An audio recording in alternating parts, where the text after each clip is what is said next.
31শে December রাত্রি, পৃথিবীর বুকে এক কালো অধ্যায়ের নাম। এ রাতকে কেন্দ্র করে পুরো বিশ্ব যেন পাপাচারের এক অশ্লীল জগতে প্রবেশ করে।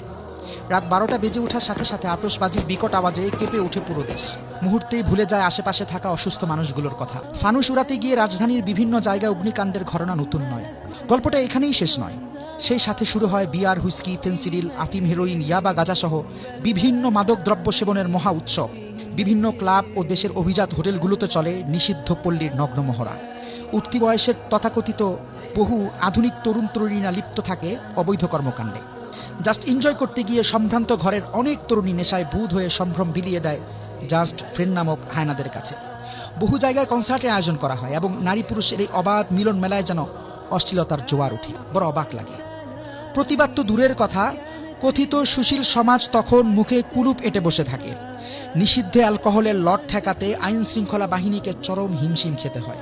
একজন মুসলিম হিসেবে কি ভেবে দেখেছি এ জাতীয় বস্তাপচা নোংরা সংস্কৃতি কি আমাদের পক্ষে শোভা পায়? ইসলাম তো বটেই, এমনকি একজন সুস্থ বিবেকমান কোনো ব্যক্তিও এ জাতীয় চরিত্র বিধ্বংসী উদযাপনকে মোটেও সমর্থন করতে পারে না।